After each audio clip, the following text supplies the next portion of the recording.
It's time for the main event. It's the Shoe Shine. All right. ¿Qué onda, vatos locos? Yo, Drew, what up, man? Happy 2022. It's your boy Dave from the 408 coming to you all the way from my podcast studio in San Jose, Califas. And joining me as always is my brother from another mother, all the way from the city of brotherly love, Philly Eagles. No, I'm sorry, Philly Eagles. Philly Irish. Drew Evo. Drew, we back. ¿Qué pasa, homie? What's up, Dave? Well, listen, it's 2022. Playoff season is starting. And I can remember distinctly in 2021 a conversation we had. Oh, here we go. And the tweet that said, tell you the truth, I think the 49ers are the worst team in the NFC. And did my team just beat the number one seed LA Rams again? They sure did. Shout out to the Niner Nation. And shout out to the Eagles, man. Shout out to your team. You know, man, Pack was the number one seed, by the way. The Rams are the number three seed now. Can I just live in a fantasy? All right. Can I just actually pretend? Number four seed. My bad. Oh man, can I just pretend the Rams are the best in the NFC West? You can do what you want, man, but all they right. don't look like the best. All right. Well, here we are. We're going into the wild card, and both of our teams have the same record. And shout out to everybody who supports, of course, the Raider Nation. Las Vegas Raiders fans, Oakland Raiders fans, because they did an amazing, those two games on Sunday were absolute nail biters at a time where we didn't have any good boxing. I did watch show sports on Friday, Drew. I know we were just talking about it. I do enjoy watching the prospects. I do enjoy that they still keep that thing going on over at Showtime where they have the prospects, because so many of those prospects have gone on to become stars in their own right. It reminds me of the good old days, Teddy Atlas and Joe Tessitore on Friday Night Fights, and you never knew who was going to come out of those things, be a future star. But let's say hello to some people in the room. Thank you for joining the Shoe Shine 2022. Nando Lamas is here. JC, thank you so much for coming in. It might be rough because we didn't promote it, so it might be a little bit slow going. And I think D Styles, our brother over at HCP, is still wrapping up his show, and there was some crazy drama going on with one of his callers at the last minute. So if you do catch this on the replay, do us a favor and definitely hit us up with a like, a comment, or subscribe, because this year we're trying to hit 1,000 subs by summertime. That is the goal, Drew. Hey, I know we took 2 weeks off. I wanted to come back last Monday, but I just wanted to let people know I had a little bit of a COVID scare, like a lot of people in this country are going through that, getting ill and whatnot. I'm fine now. I'm back to work. We do have someone very close to us in our family that has COVID at the moment as well, but they're showing no symptoms. So thank you. If you guys want to pray for my wife's grandpa, he is a fighter. He's a straight up fighter. One of the best fighters I've ever met in life, and it's not even phasing him. So that's great, right? In his 90s, has COVID, and it's not even phasing him. But Drew, I did a lot of binge watching on Netflix, and this has nothing to do with boxing, but it does have to do with combat sports and martial arts. But nobody told me that Cobra Kai, that the new Karate Kid is Mexican. Did you know that the new Karate Kid is Mexican? I never watched it. Okay. And you know, our old co-host, the Crab Daddy, always told me, Dave, you gonna watch Cobra Kai? And I was, no, bro, I'm not watching no remake of The Karate Kid. And somehow I got suckered into it, and now I'm binge watching the freaking Cobra Kai. And Cobra Kai, the new Karate Kid, is Mexican. Yes, he's Mexican. He's a little vato from the hood. And so I don't know what's gonna happen. If you're watching the damn thing, don't give away the ending for me, because I haven't seen. The only thing that I watch on Netflix is anime. To be honest with you, is anime. And they've got good anime on that. But I know. I'm watching that Cobra Kai thing, and I was thinking, damn, if Ryan Garcia doesn't end up being a Netflix actor, because they could have easily put Ryan Garcia as the Cobra Kai as the next Karate Kid. Yeah. There's a show that I watch on there called Baki, and it's about fighting and everything, like martial arts. And they had a tribute for Mike Tyson as one of the fighters on their name is Iron Michael, and they showed him with the belt, and the belt turned out to be the exact WBC belt with the WBC on it. And wow, everything. The green belt. That's dope. Bang bang, Niner Gang, Nando Lamas. Let me do a celebratory shot here of Patron. By the way, you know that my wife gifted me that gift set, and I've already drank the entire bottle of the fancy Extra Añejo, and I went to go price that out. I had no idea how that expensive that is, but the Extra Añejo is going to run me at least $75 to $80 versus this clear one. So I guess I like the good stuff, but so I've been watching that Netflix stuff, wondering, damn. And Ryan Garcia is actually in a movie. I think he's going to be in a movie produced by Michelle Rodriguez, who broke into Hollywood doing a female boxing movie of her own. So we'll see about that stuff. But so this is a shot for the Niners, for the Eagles, for playoffs, for the Raider Nation. I got some breaking news, Drew. Maybe some of our fans have already heard about this. I got some breaking news here. And the breaking news is Rolly Romero from Las Vegas. Speaking of Las Vegas, all right, Rolly Romero has some breaking news that he wants everybody to know. Let's line it up over here, and I will read this to you in case you haven't seen it. Straight off of Rolly's Twitter feed, which is very entertaining. It says here, and here he's at that press conference.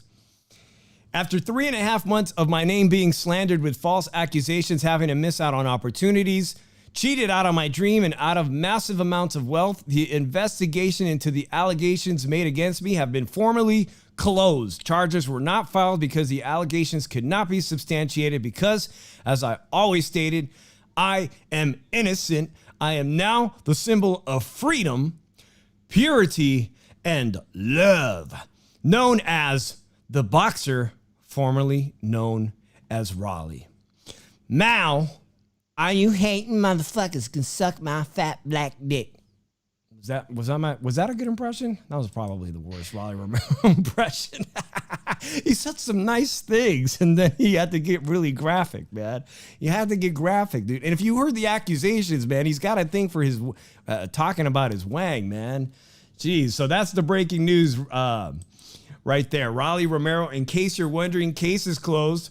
So, Drew, Rolly Romero, can he resume his career at lightweight? Does he have a chance against these news stars at PBC like Isaac Cruz? I don't know. He's just so sue those freaking females. You wonder if he could sue somebody for slandering him in civil court.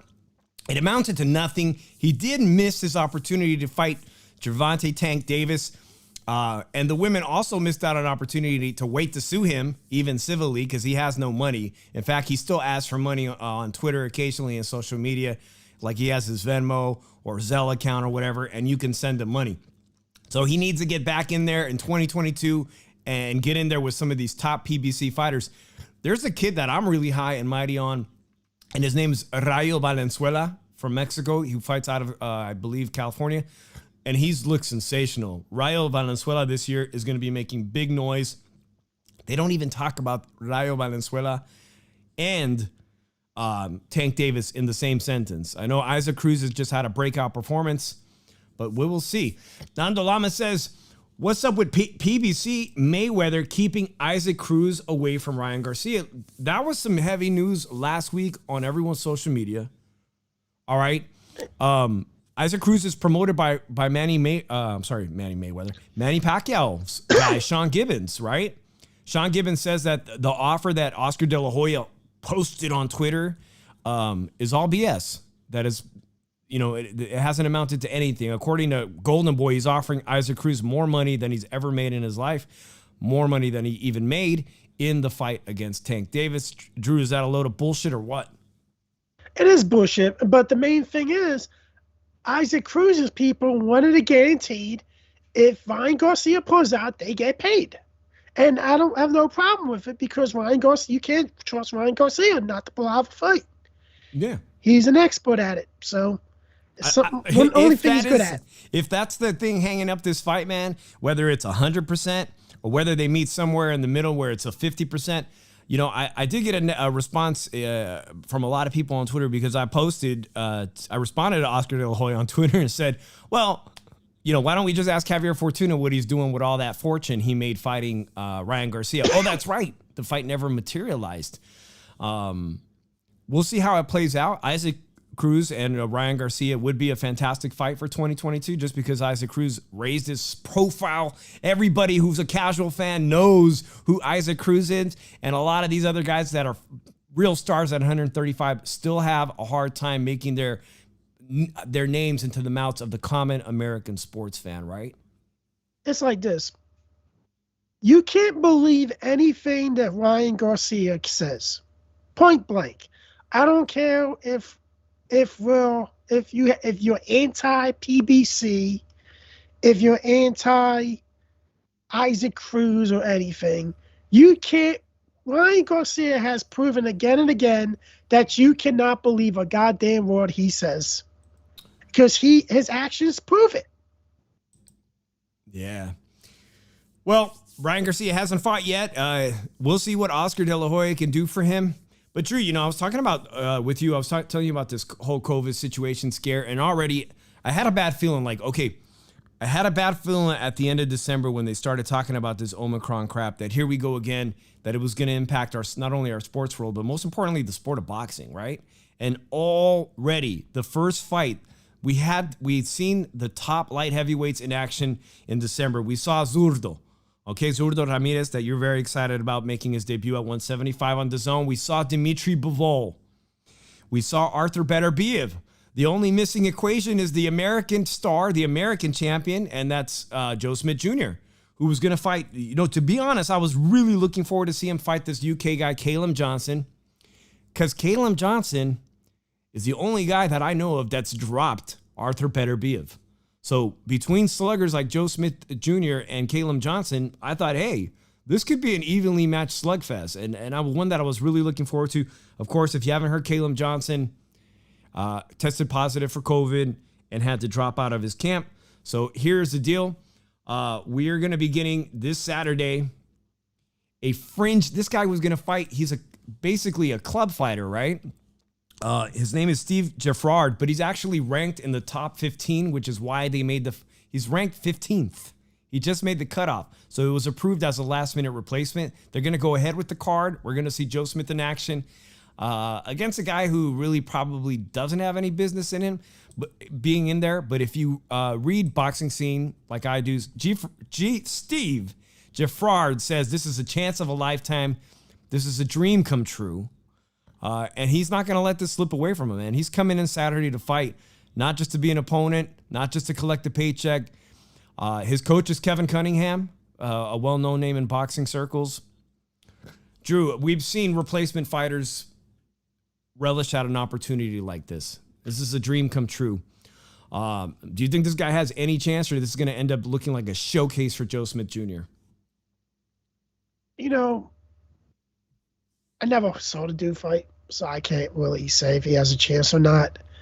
But if he's a good boxer, if he can box his ass off, I give him a good chance. Because Joe Smith, he's a guy that's willing to stay in front of you, doesn't move his head.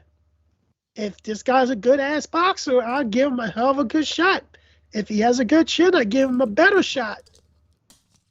we've seen guys come in at the last minute and emerge as stars. Even if they lose, they're on national television. All the attention will be on him on ESPN, ESPN Plus. He could emerge still a loser, losing this fight, but becoming a player at 175-pound division. We don't know. Salud, Chicano Prophet. Our boy Nando Lamas was just saying that I got tickets for Ramirez Pedraza, which is February the 5th in Fresno, up until this morning, which I was just going to talk about next. And that's that we've got the second victim of COVID, a big fight that a lot of people I know were excited to go to this event in Fresno. Jose Ramirez was going to be making his return to the ring after his loss to Josh Taylor in February against really an elite fighter in Pedraza, Puerto Rican fighter in Pedraza. Pedraza has COVID. Unlike the Joe Smith card, where they just said, let's just find someone last minute, they're going to postpone this fight till March 5th. This is significant, Drew, because February 5th is the first weekend in all of the first quarter of boxing that all three promoters have stellar cards. You got Top Rank was supposed to be doing their show in Fresno. All right, that thing was going to be stacked with entertaining undercard. You've got the pay-per-view Thurman fight versus Mario Barrios. I know, I still got to laugh. Like, that's a pay-per-view, but that thing is stacked. That thing is stacked in Vegas. Of course, Vegas is going through their own drama right now because people aren't going to Vegas. All of a sudden, it's completely, hotel rooms are becoming empty. So you got the February 5th fight that will carry on at PBC, the Thurman versus Barrios pay-per-view special. That I want to mention this, man. Our good friend that was on this show, if you remember, Jesus Ramos Jr. has been added to that undercard. He is a highly touted prospect and contender now, in my opinion, at 154 pounds. And I was having a conversation with somebody, Drew.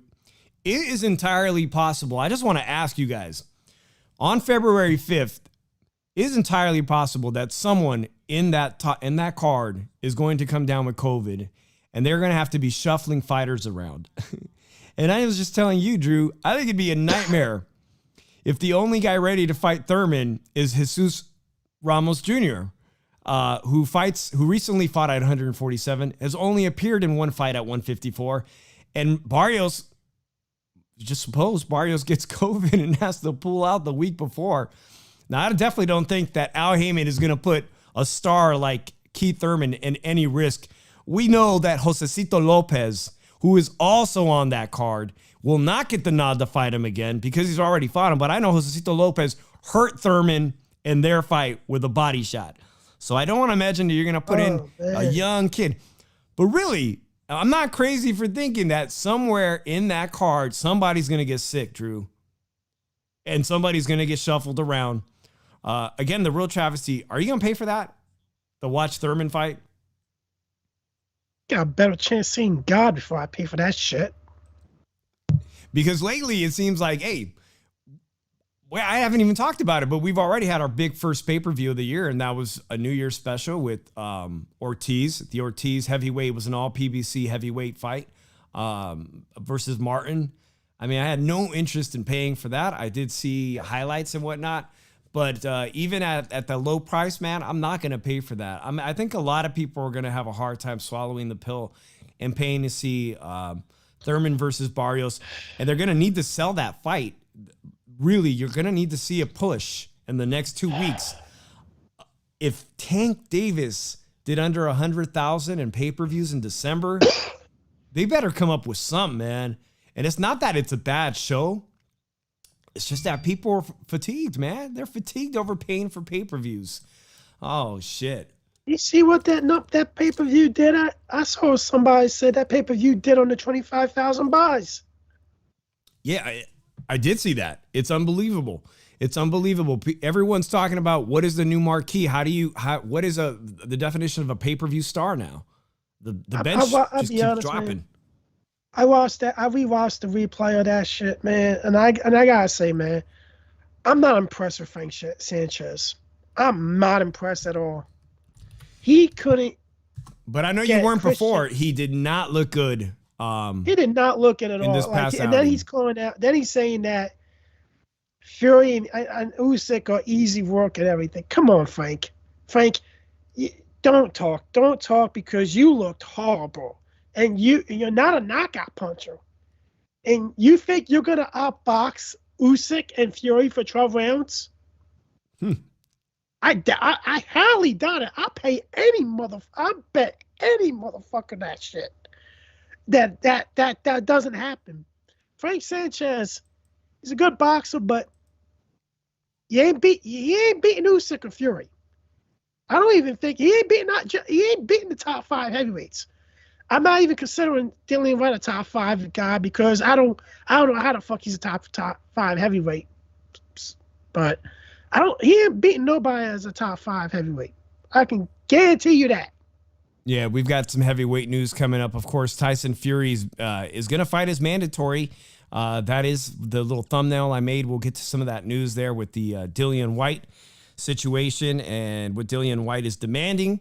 And by the way, guys, the phone line is active. I do pay to have this voice over IP line set up. So if you want to call and participate or just keep commenting, you can call 702-710-3627. Oh, man, Drew. So, yeah, the Pedraza fight on February 5th is going to be moved a month approximately. Nando said he has tickets. And now I feel a little bit better because I think I have been planning to go to Las Vegas to see the DAZN fight because I've got friends that invited us to go to the Cosmopolitan fight. I didn't even mention this, but DAZN is putting on a show February 5th in Las Vegas, just down the street, and that involves former champion Jesse Vargas. And the undercard has some interesting rematches. It seems like it's going to be a really good card as well, put together by Eddie Hearn, just competing down the street at the Cosmo. And if anybody has been to Vegas, will tell you the Cosmopolitan is still the hot casino. It's a sexy casino. The venue only seats 3,000 to 4,000 people. I just saw the fight at Mandalay Bay, and I got to tell you, the Mandalay Bay looks dated. Nando, yes, that's the fight I wanted to see. Quadra Sorungsivai from Thailand, the rematch, the main event, Jesse Vargas, Jesse Vargas has seen better days. In fact, he's running for congressman as a Republican in his district in Nevada. Strange times, stranger things, right? I didn't feel good about going to Vegas in 4 weeks. Not with this, like my health, the health of my family members. It just doesn't feel appropriate. But now I can see myself going to that Fresno show March 5th, man. That's what, 8 weeks away? Plenty of time. Maybe all this shit will pass or at least quiet down. I hope at least quiet down, Drew. So that's the situation. I'm excited to see Jose Ramirez back in action. And if you didn't see today, Josh Taylor was talking shit on Teofimo Lopez, basically trolling him, telling him you were never undisputed. So they're setting some shit up, man. Eventually, someday, those two might get it on. A lot of people do have interest in seeing them. So that's the situation. But Drew, there was some news today.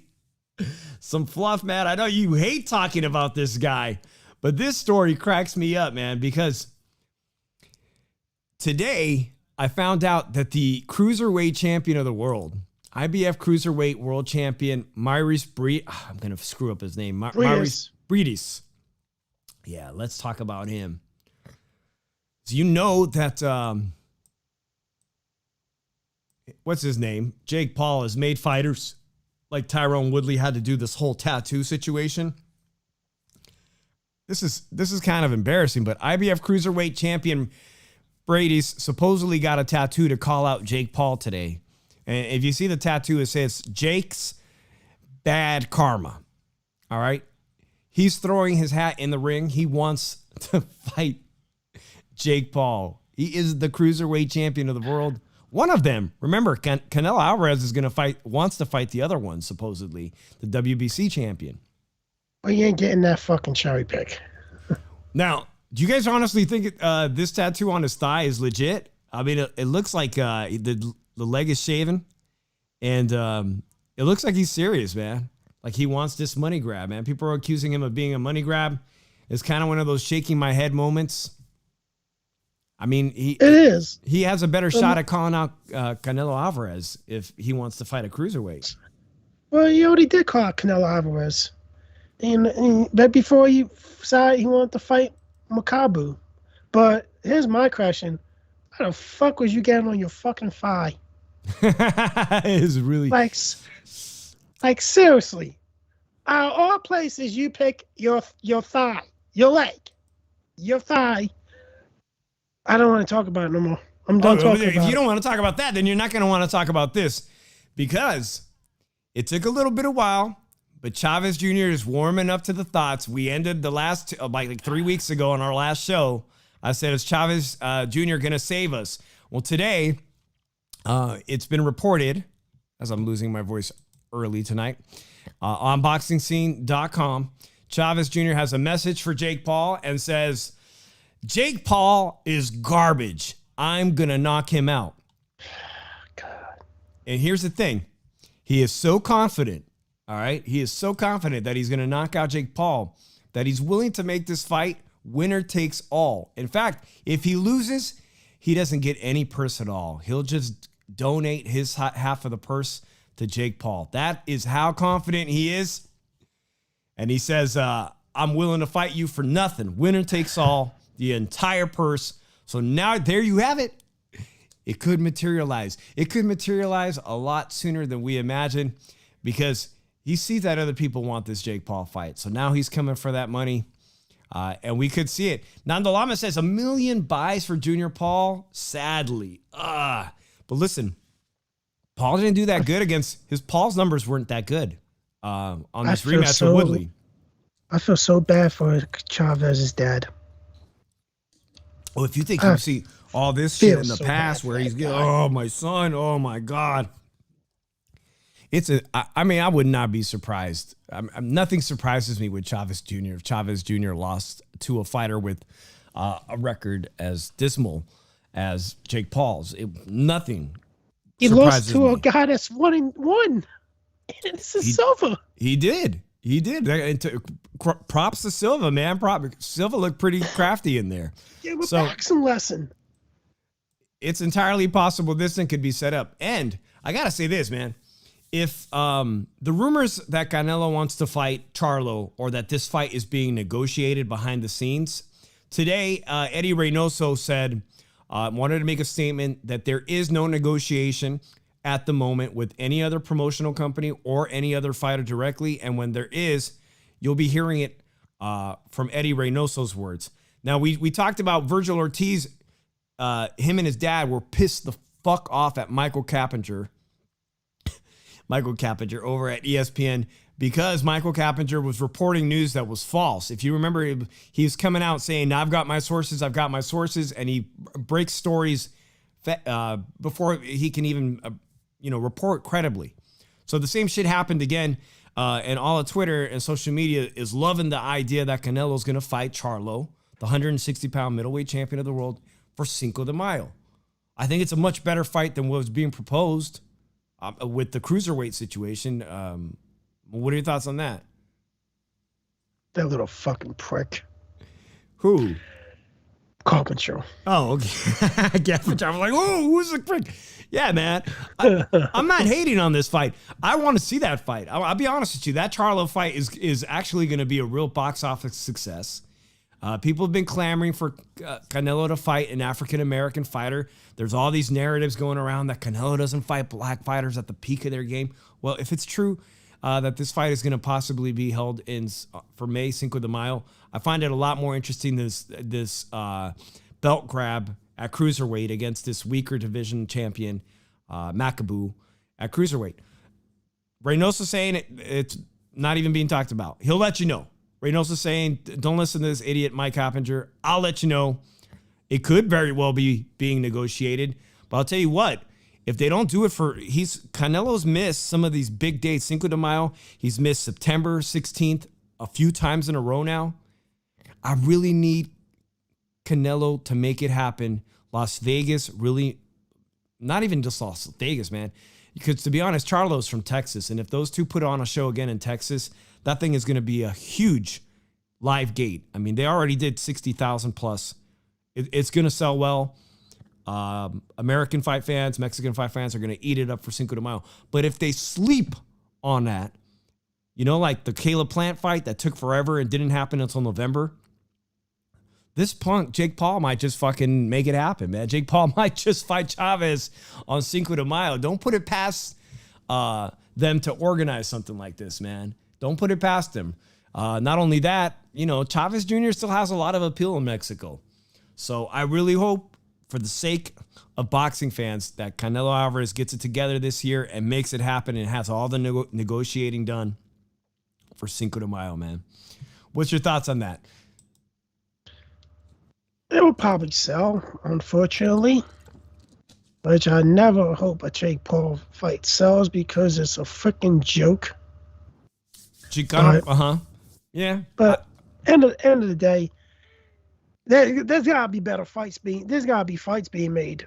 Like right now, like people are looking for reasons not to fight each other, and promotional heads are just trying to make excuses, and like that's why I think we're gonna get the same shit in 2022. Chicano Prophet says, I'm all for the Charlo fight. Chicano, nice to see you in the room. Don't miss Al Chile. I believe tomorrow, if it's not Tuesday or Wednesday, you can feel free to call on the show or just drop the comment in there, man. I've been enjoying your content that you've been putting out. I know tonight is a very slow night for the shoe shine. I'm not even sure if D-Styles is still on, but yeah, that's what's going on with Chavez Jr., man. It looks like he's going to take this opportunity to get this money grab. And also, it's kind of embarrassing, man, that Brady's, if he really did do this tattoo, man, it is kind of pathetic. Well, you know what else pathetic too, Drew? I don't know if you saw, but did you see this fan that went ape shit for Floyd Mayweather and was on his knees in the Middle East in Dubai? Did you see that? I can't say the comment I was going to say because I had a comment in my head and I've been thinking about saying this the whole time and everything, but I don't feel like saying it because I'll probably piss a lot of people off saying it. So I'm gonna be good. Not for nothing, but man, this guy kind of looks like Paulie Malignaggi a little bit right there. This guy he can't believe. He's on his knees, man. It's like, oh, bow to the king over here, man. It's Floyd Mayweather, you know. After my God, I respected you. I respect you. After my God. I respect you. After my God. After my God. You second to God, champ. Drew, was that a paid actor? Paid actor? Yeah. He's trying too hard, bro. He's trying too freaking hard. He's like this. He's like one of those Jersey Shore guys. He's like, yeah, I'm supposed to do this, right? I'm supposed to do this, right? Like this, like this, like that, like this. No. You just say, get on your knees and act like you know what you're talking about. That you're thankful to see him. You know, it kind of reminds me of the whole Jake Paul thing when he took his hat off at that stadium in Florida. It all seemed so fabricated. In a way, it was hilarious, but at the same time, it was like, man, this shit smells of reality TV. You know what I'm saying? And reality TV, a lot of that is scripted. You know, a lot of that Jersey Shore bullshit that we see, it's like producers are behind on it. A lot of those people are amateur actors. It looked pretty damn scripted. Nando Lama says, puro chisme. Yeah, man, I've got nothing because I'm waiting for boxing to kick off.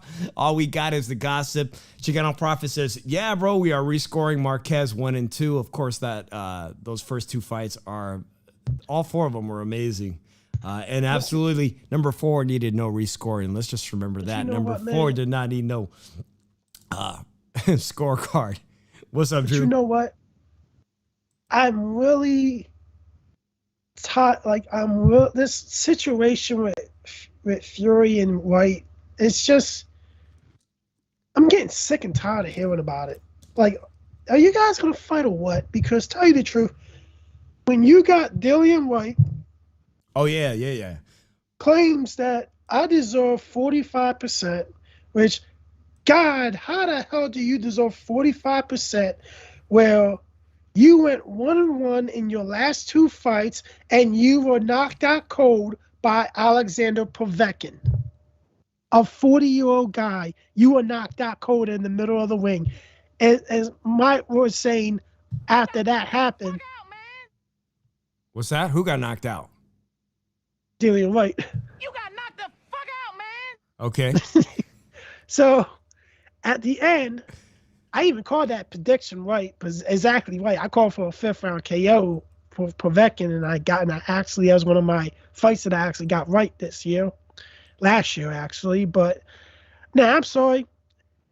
I think 20% is more than fair. In my opinion, I thought when you got knocked the hell out cold, you should have moved back in the rankings. You should have got pushed back in the rankings, because when you lose, you move back.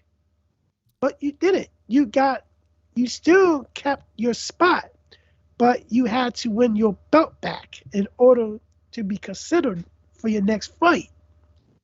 Which I'm sorry.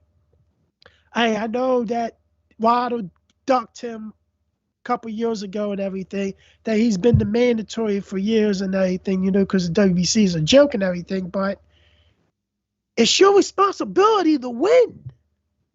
And when you lose, you don't expect to move back. You're gonna be moved. You should have been moved back, because it's your responsibility as a fighter to win your fights against a guy that you should have beaten. But he knocked you out cold, even though you beat him. You knocked him out in the rematch, but he just got off COVID, and you were good, and he knocked you out cold. So I still don't I get how he's number 5 in the heavyweight rankings. Well, was knocked out in both of his losses, and he recently lost. I don't get it. Like, why isn't Joyce number 5? Why is it Philip? Oh, his name is hard. How do you say that guy's name? Philip? Nobody wants to fight him. He's got a unique situation too. Hogative, whatever his name is. I'm getting it right next time. I'm gonna research the shit out and get how to say his name. That guy's been making a lot of noise because people don't want to sign up to fight him. But you made a great point that Joe Joyce should be absolutely be ranked above Dillian Whyte. Now, Frank Warren and Eddie Hearn had a lot to say about the situation. The purse bid is going to be moved for 7 days to next Monday, January 17th, or possibly January 18th.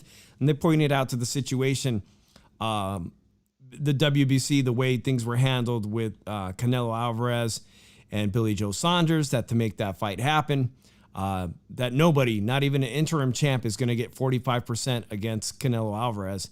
And they likened that to Tyson Fury's star power as well, that there's no way you're going to get 55-45 split against Tyson Fury. He brings everything to the table. So, Drew, I 100% agree with you. This guy, Dillian Whyte, coming off those knockout losses, he is in no position. He's lucky to be getting a title shot. Really, yeah, shit, I think King Kong Ortiz deserves more of a crack at Tyson Fury than Dillian Whyte, or Joe Joyce. There's so many other guys deserving of a crack at Tyson Fury. He should shut the L up and take the 20% offer. Shout out to Santiago Medio, Me Truck Mike. He needs to take this 20%, run with it, because he may never, ever get this opportunity to fight the Gypsy King ever again. I want to see Usyk and Fury. And Chicano, don't start off the new year with a stupid comment, please. I didn't even see what he said. When you heard me say I want to see Fury versus Usyk, I don't want to start off on a bad note with stupid comments. We're just about to wrap up the show, man. I wanted to make it just a short show. I know a lot of people got shit going on. But by the way, there is something that caught my eye, and it does involve Chicano Prophet, one of his favorite fighters, if not his favorite fighter. And that's the fact that Ryan Garcia is still sparring over at the Eddie Reynoso gym. He wanted to make sure that everybody knows that he's sparring with Canelo Alvarez. So in case you didn't see it, you can see how much work he's making Canelo put in. Look at that. He's making Canelo sweat. Look at that. Canelo is balls to the wall, 100%. People commented, it's funny how Ryan is given 110% and Canelo's holding back like 10%. Other people commented, oh shit, it looks like Canelo's pretending to be Pitbull Cruz. I know Me Truck Mike said he thought Pitbull Cruz won, and it looks like Canelo's preparing him possibly for a Pitbull Cruz fight if that thing ever materializes.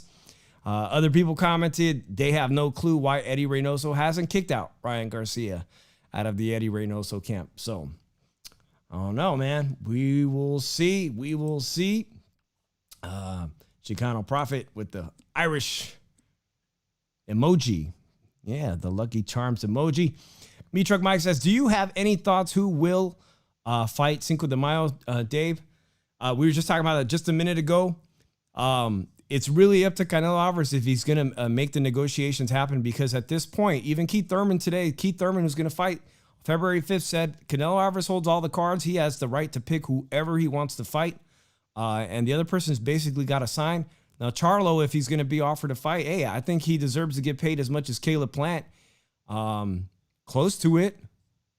It could be, it could be the last fight of his career. Just like other people have been injured by Canelo. Although here's the thing with the Charlo situation. Caleb Plant had that last missing belt that Canelo Alvarez really, really wanted. So essentially he was selling his belt for $10 million, the missing piece of the puzzle. Charlo is the 160-pound champ, so he really brings nothing to the table. He's eligible to fight Canelo because anytime you're the champion at the weight below that, you're catapulted up into the rankings and you can get an opportunity to fight. Just like Teofimo Lopez had a chance at one point when he held all the belts, he could have moved up and fought Josh Taylor instantly at the next weight class. Now he doesn't have those belts. Now he's got to go back and sit in line against everybody else at 140 pounds.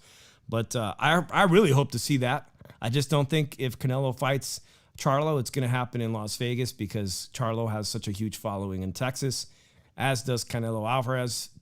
Canelo can easily sell out that stadium at Dallas. And by the way, my team, the Niners, are going to Dallas. Drew, I can't stand Jerry.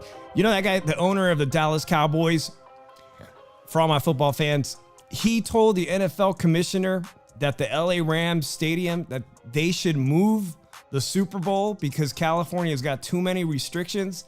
And he said, listen, if they've got all these lockdowns and restrictions and people are complaining about the masks, I could host the Super Bowl at the last minute in Dallas. I'll take it. What a fucking jerk, right? What a jerk. Fuck Dallas Cowboys. Have you seen that stadium in LA in Inglewood? That's a badass stadium. I got stadium envy, man. I am pissed off, man. Don't hate on me, Niners fans, but our stadium ain't that nice. I haven't told my friend speech impediment, man. I said, why are you going to that state? He came all the way to here to see the Minnesota Vikings play. And then he said, can I meet you for the $50 that Drew Evo still owes me?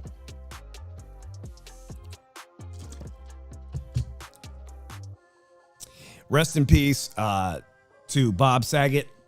The comedy world lost a great one. I don't know if my friend Mike is in here, but I'm wondering how High Pitch Eric took that. If he has any feelings about that, because Bob Saget and John Stamos were so close. True. Yeah. All right.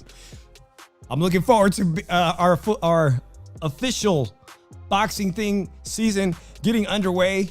Season, whatever, first quarter. I'm going nuts right now with the lack of good boxing events.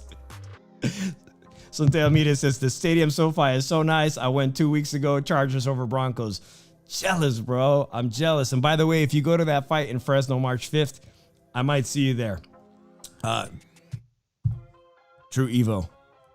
Final words for the first episode of the Shoe Shine 2022. Oh, God. Well, you already know what I said. This gonna be the same shit we got in 2021, man. Like we're not gonna see the big fights, man. They're gonna make excuses and everything. We're probably not gonna see Kambosos fight none of these other guys right now because of the COVID situation. But we all agreed that he should avoid Lomachenko at all costs. Why is that? Because Lomachenko's the one. I don't think he beats Lomachenko. I think Lomachenko might be like back to his old self. His old form? And I don't think Cambosis is ready for that. But we're gonna hear the same stuff, this internet, social media stuff. Devin Haney, Ryan Garcia go at it, and then he calls everybody out. Devin Haney calls everybody out, and then same BS. You know what, guys? Get ready for the same BS that we got in 2021. That's all I'm gonna say. And after that, I'm gonna say I told you so. We're gonna see the same bullshit.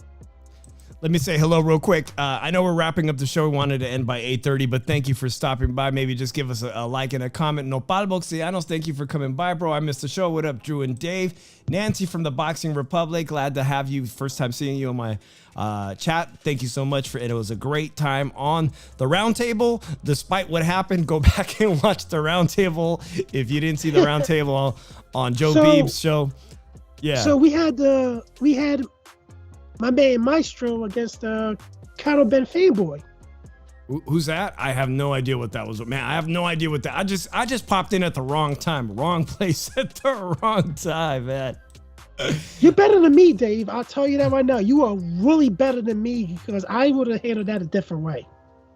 Josecito, you know how much of an asshole I am. Oh, I know. I'll handle that a different way. I walk the hell out. I say, screw you guys. I'm going home. Sontemi says, I'm glad to see Josecito gets his coach in his corner. And Sonteo, earlier I was just saying, what happens if Mario Barrios gets COVID? Are we going to get... There's two guys on that fight card February 5th that could be brought in. One, Josecito Lopez has already fought Thurman and already hit him to the body so hard, I think Keith Thurman folded. And that's against Josecito Lopez. But the other one is Jesus Ramos Jr., who's a really big kid who just fought at 147 for all his earlier prospect career, and now is at 154. Damn, if Mario Barrios gets COVID, I feel bad for Keith Thurman, whoever they bring in there. I don't know if he's ready, man. But thank you guys all for riding with the Shoe Shine. Don't forget to subscribe, like, comment. Probably catch me on the roundtable and catch Nancy tomorrow with D Styles. Don't forget to catch our boy Chicano Prophet and all his crew over at Al Chile. The GOAT Mario P, thank you for coming by, man. Real quick, he says, what do you guys think about Burchelt versus Pitbull Cruz? That would be an explosive fight. Yeah, that would be an explosive fight. I want to talk about the Pitbull Cruz versus Ryan Garcia fight. Screw that fight. No, he's talking about Pitbull Cruz versus Burchelt, Miguel Burchelt. I don't want to. I want to see. I'd rather see the Pitbull Cruz versus Ryan Garcia fight. Well, hey, there's a lot of people who wouldn't mind seeing that fight. I think I want to see what's up with Miguel Burchelt because he took a devastating KO loss to Oscar Valdez. I didn't think it was going to happen. I remember you predicted it. You're one of the few people that predicted that one. Chief Funky did too. But Miguel Burchelt says, I'm moving up to 135, and I guarantee you that my body is going to be fully healed, recovered. I'm going to be the same animal you once saw at 135 pounds. Put him in the mix at lightweight with all those other killers at lightweight. I will not be surprised if the lightweight division continues to be the star division in boxing this year in 2022, man. That's one of my small predictions right now is that the lightweight division will continue to be on fire. All right, man. I'm Dave from the 408. Don't forget, if you're on Instagram, I'm just starting to build my Instagram. So if you guys could hit me up and follow me at shoeshine_boxing. Drew, what's your social media tags on Instagram and all? Instagram at Drew Evo, Twitter at Drew Evo. I just started my gaming. I just got back on my gaming channel on twitch.tv/Philly Irish Drew Evo, playing Thief Simulator. So you can see me become a thief and not get arrested. Nice. Very nice. All right, everybody. Thanks for joining the Shoe Shine tonight. We will see you next Monday, 7:30 Pacific Standard Time, 10:30 Eastern. Peace.